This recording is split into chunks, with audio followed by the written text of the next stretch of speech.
Hello, my name is Keeli Hunter, and I am from Windsor. I will be attending Escoffier next July. Today, I will be making lime raspberry Petit floors. I chose these because my mom makes a really good raspberry filling, and I wanted to incorporate it in my video. So you're going to want to preheat your oven for 375. Good. First, you're going to want to prep your pan. By spraying Pam or having butter on the pan will help the parchment paper stay in place to place the cake inside. I use parchment paper so that the cake doesn't stick to the pan and it's easier to pull out of the pan. It also helps from cooking evenly. As you can see, I push into the corners as even as possible. It's not going to be perfect, but it always works as best as it can. And after that, you're going to butter the top of your parchment paper just to be safe. Here I'm just cutting off the extra parchment paper just to keep the parchment paper out of the way of the cake. As well as being left-handed, it's quite complicated, but you figure it out.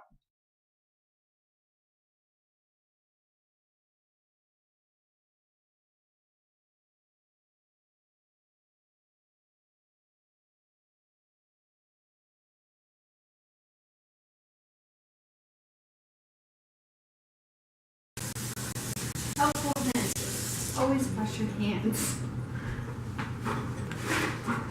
Alright. Put your hand to the side. For the chiffon cake, you're going to mix all dry ingredients except for granulated sugar. You're going to have 14.5 ounces of cake flour, 8.75 ounces of confectioner's sugar, and 0.5 ounces of baking powder. You're going to sift these together. Obviously, I don't have a sifter, so all I did was a wire strainer and mixed it together. We are then going to add the rest of the ingredients, counting 3.25 ounces of eggs, 6 ounces of oil, and 6.75 ounces of whole milk, and 1 teaspoon of vanilla extract. And make sure to mix well.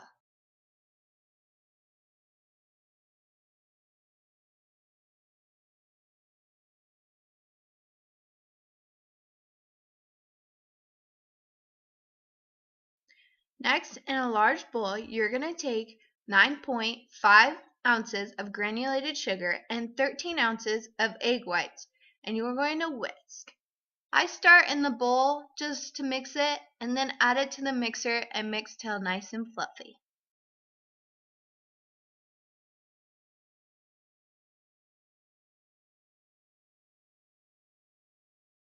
So while this is mixing and we're whipping the eggs and the sugar, we're going to want to mix them and we're going to fold them together, and then we're going to add it to our cake pan and put it in the oven. Once it's mixed well, you'll see that it's starting to make medium peaks, kind of like a drizzle. That means that it's ready for the next step. Here's where we start folding. Pour the egg whites and granulated sugar into the cake batter and fold over and over again until it's mixed. We are then ready to add our batter to the pan. Make sure that your parchment paper stays in its corners so that you have even cake. Sometimes I like to shake it back and forth to make sure it's level. The cake will go in the oven for 20 to 25 minutes, but make sure to keep an eye on it. Now we're taking our cake to the oven. Now I am opening the oven.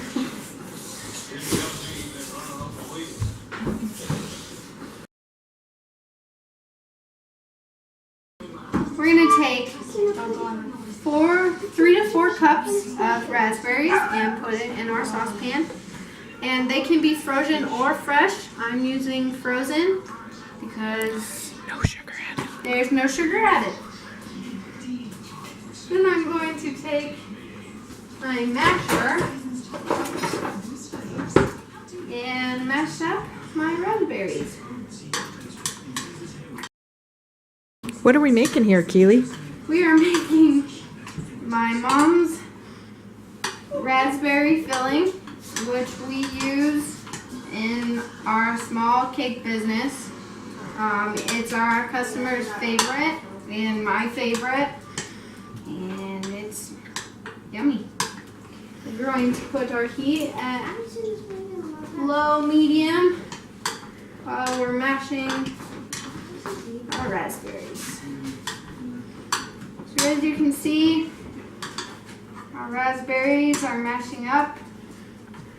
It's okay to have a little bit chunks because the more that we are getting into the process, the chunks will go away. So as I'm mashing this, you can see that there are seeds in there. And if you prefer no seeds, my mom and I take cheesecloth and a strainer and we just pretty much mash the raspberries right through the cheesecloth, and that can divide the seeds from the fruit. So here we have kind of a soup raspberry. Put that over there. And let that simmer.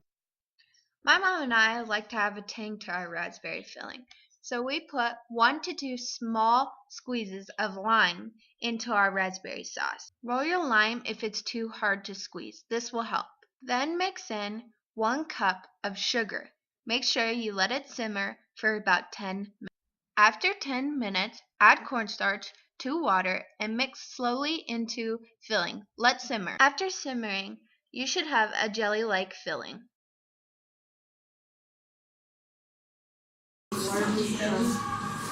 What are we doing now, Keely? We are going to make lime syrup for our cake. A whole bunch of limes with some sugar.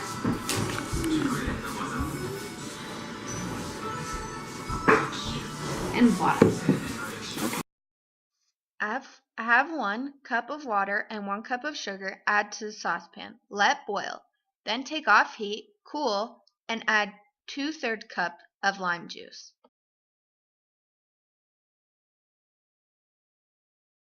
Next is our lime Swiss meringue buttercream. You're going to take 8 ounces of egg whites and 16 ounces of sugar and mix in a mixing bowl. Whisk constantly for a while. Then take over a boiling pot of water and whisk as much as you can until it's 140 degrees Fahrenheit.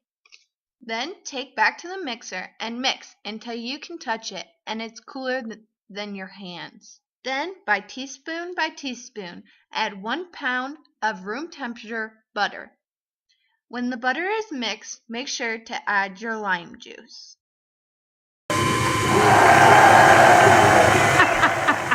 Go the right way on your cheese grater.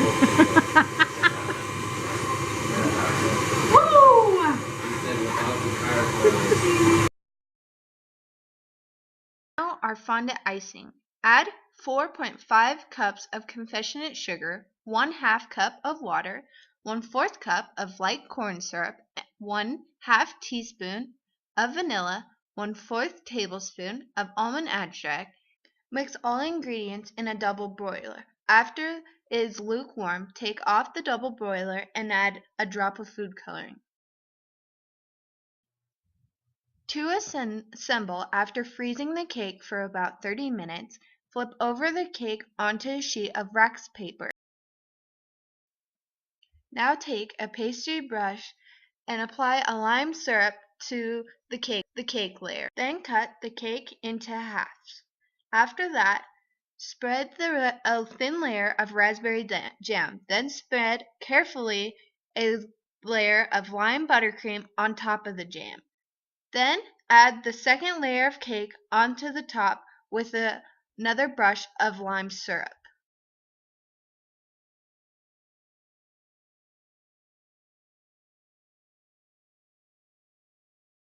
To make the Petit fours evenly 1 inch by 1 inch, cut all rugged edges to make sure that you have an even side. Then I take a cake wiring cutter to make a straight edge.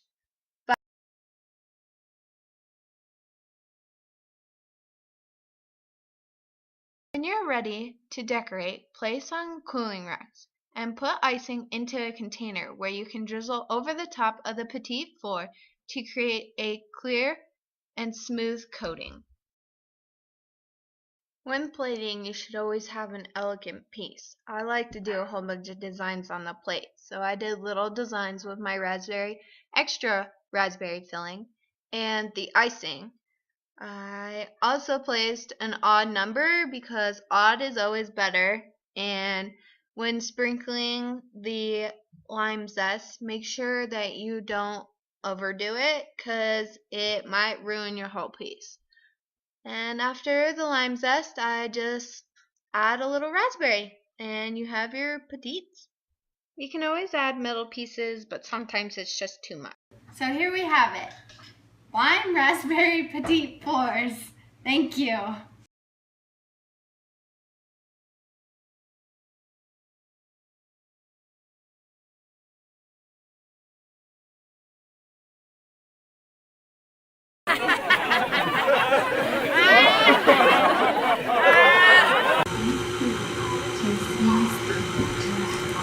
There's a creeper back there. Can you see her? Yeah. We have it. Wait, it was recording now. Ready? Uh-huh. Hello, my name